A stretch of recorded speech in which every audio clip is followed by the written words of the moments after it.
30 seconds of... Jennifer Walters, Esquire. Okay, here's an extra sin for interrupting another one of my great Marvel's opening hero-gasm is too long sins with your narration. And this one had a portmanteau I was really proud of that the world will now never hear. Also, narration. Lawyer, millennial.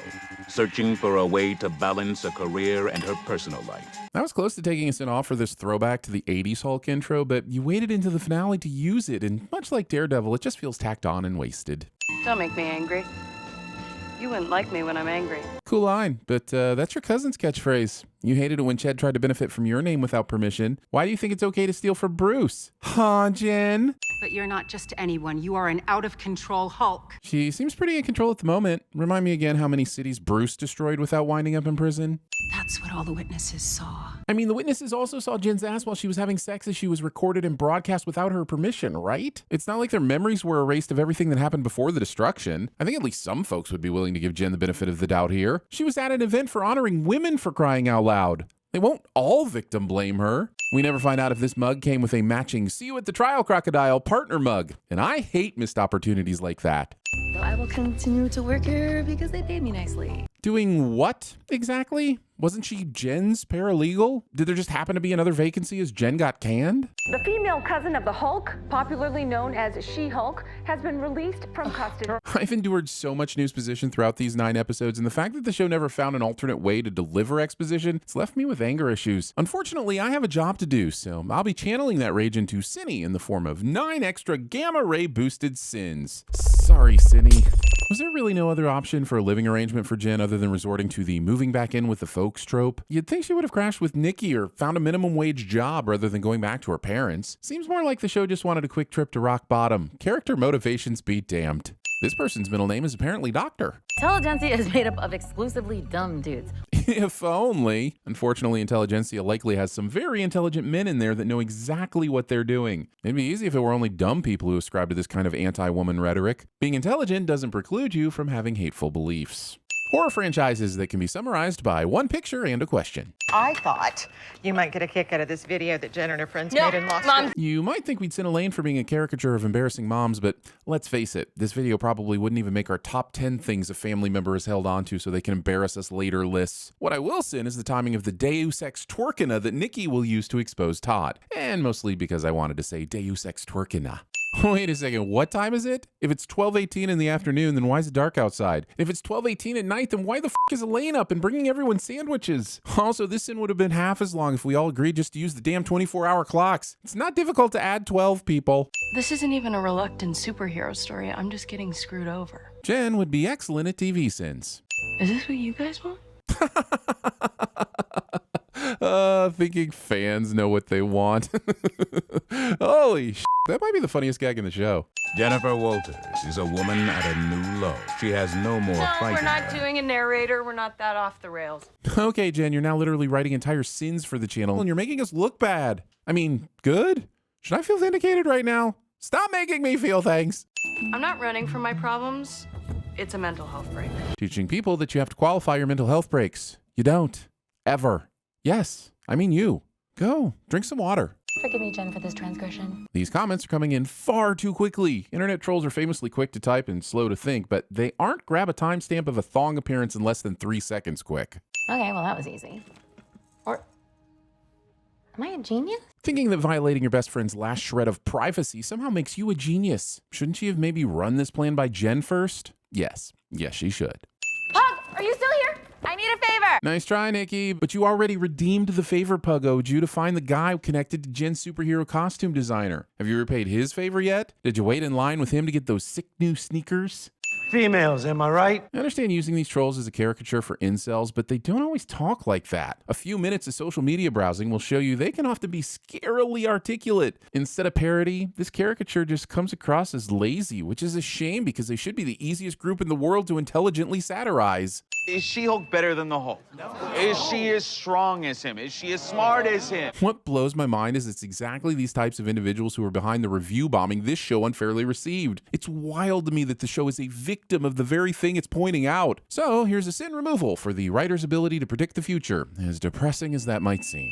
I'm really proud of us for hacking She-Hulk's phone. Why isn't Pug or Nikki recording the Wasn't that the whole point of being here? Okay, maybe she was recording a phone call on her end, but that just makes this sudden drop out of service super fucking convenient. And why wouldn't Pug be wearing a wire or recording on his phone since he's the one in the damn room? We showed the world what a real monster she is. Oh, come on. You leaked a video of two consenting adults having sex, which resulted in an outburst from one of the exposed adults. The only folks convinced she's a monster after viewing that video are the deacons over at First Baptist. And even then, only if you add in a clip of Jen dancing. I don't think anybody can really understand what I'm going through right now, except Emil, since he went through literally the exact same thing. Huh, I literally missed that part in The Incredible Hulk where a literal sex tape featuring Emil literally got leaked in literally public fashion. I suppose it literally must have been a post-credits scene. Emil?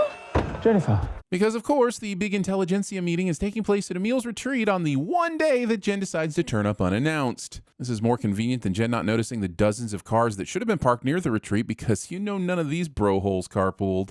Also, show skips a flashback scene showing Tony Stark's dad inventing clothing that will flawlessly shrink with a super being and how it became accessible to a prisoner on parole who shouldn't even be using their powers. My team also synthesized your blood, so it could safely give me all the powers you never should have been given in the first place. How? Is your team Hydra or the Kree? What team of rogue biochemists could you have quietly paid for without Shaeld or Sward discovering them? This is not gonna work, right? We're not actually doing this. Look, I actually really like the fourth wall breaks, but we're watching this unfold at the same time as you, Jen, so what do you want from us? If you've got an issue with how the show is written, why don't you go and talk to the writers? Like that would happen. Yeah, I know that's exactly what's about to happen, and this is me breaking the fourth wall because I can't wait to see how future me is going to send that. Nice try, Marvel, but I'm not rewatching The Eternals again, at least not until you release Blade and I need to pretend to care about Black Knight's origin story. All right, let's see here. Honestly, I don't know if this is complete genius or jumping the shark, but it is original and it was not something I ever expected Marvel to do, and that's worthy of acknowledgement. Sure, it kind of breaks the universe if you think about it too hard, but after the time travel in Endgame, I invested in some vibranium-lined quantum-inverted suspenders to hold up all of my disbelief. What do we get if the entirety of the second season is one extended dream sequence? Unless your name rhymes with Sisterfer Tolan, I don't want to hear the words dream sequence come out of your mouth. There are certain things that are supposed to happen in a superhero story. Meaning that Marvel is not only aware of this, but by including it in the scene, also appears to agree that it's bullshit. And yet, they continue to do it anyway. Are they trolling us? Because I'll give back every Marvel TV show sin we've ever given, and half of Season 8 of Game of Thrones too, if the next phase of Marvel actually breaks away from this formula. I'm going to go talk to Kevin now. So Jen has confronted the writers of the show, who've already finished writing the show, so that she can reshape the ending of the finale of a show that has already been written, filmed, and released to the world. But if she's acknowledging that she's in a TV show, that still means that someone wrote this sequence, so where are they? This is the problem with fourth wall breaks. The walls just end up getting replaced with something slightly more confusing and slightly less load-bearing. Everyone has to sign the NDA. Jen signs this without reading it as if she isn't supposed to be a f***ing lawyer. Why are there only 5 essentially unarmed guards responsible for protecting Kevin, master of all things Marvel? Also, glad we're okay with our hero beating up people who are just doing their jobs and had nothing to do with writing a disappointing ending to a TV show. Kevin? It stands for Knowledge Enhanced Visual Interconnectivity Nexus. Knowledge? That starts with an N sound. That changes everything, because according to my GIF friends, the sin here is that it's not pronounced Nevin. The visual effects team has moved on to another project. In light of the headlines that have since surfaced about how Marvel reduces its VFX teams to atoms, maybe the inclusion of this joke is a tad bit insensitive. Yes, I make the decisions. I possess the most advanced entertainment algorithm in the world, and it produces near-perfect products.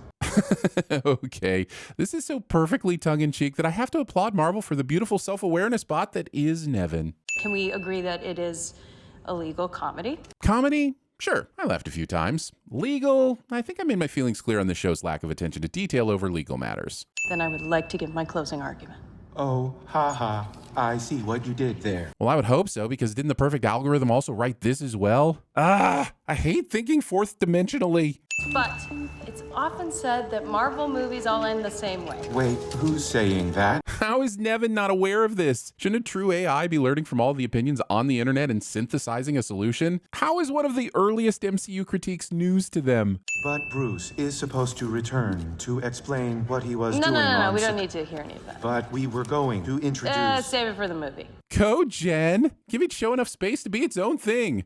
But also, here's a sin for being a dirty, rotten Hulk tease. Todd! Okay, I was going to give Jen a pass on She-Hulking up until this point because she wasn't technically in the show, but isn't this a violation of her parole? Why is everyone okay with her suddenly losing the inhibitor? Did no one notice when it left this plane of existence?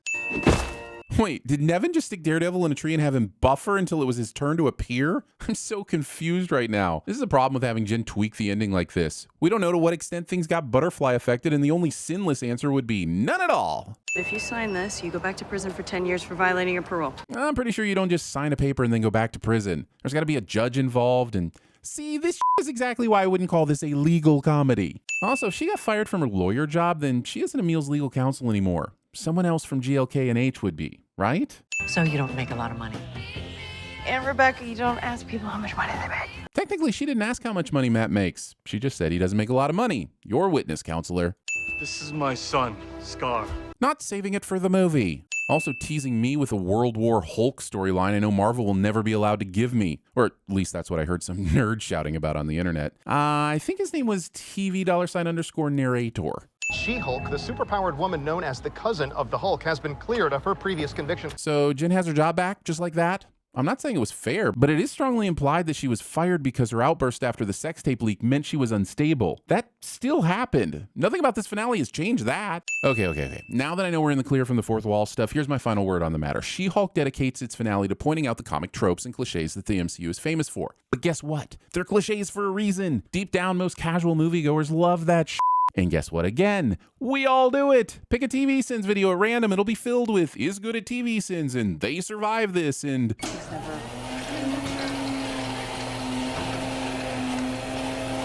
Or some kind of comedic triplet that occasionally stretches into a fourth point that doesn't always hold up as well as the previous three. Look, cliches are comfortable. The sin isn't using them. The sin is relying on them as the sole source of entertainment in lieu of a compelling story. Marvel's telling us that they hear the criticism, but until they act on it, I'm still sinning it. Tacking on one last gag when your previous scene summed up everything very nicely and eloquently. Cliche.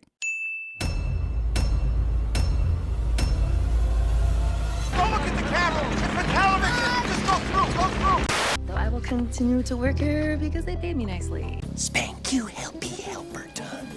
So I thought you might get a kick out of this video that Jen and her friends made in Los Angeles. Mom, no. My mission, I'd like to see this. No.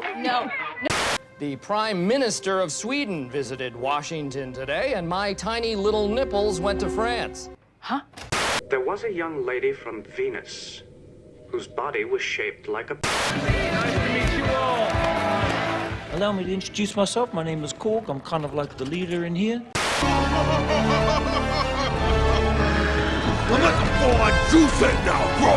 There are certain things that are supposed to happen in a superhero story. What you just said is one of the most insanely idiotic things I have ever heard.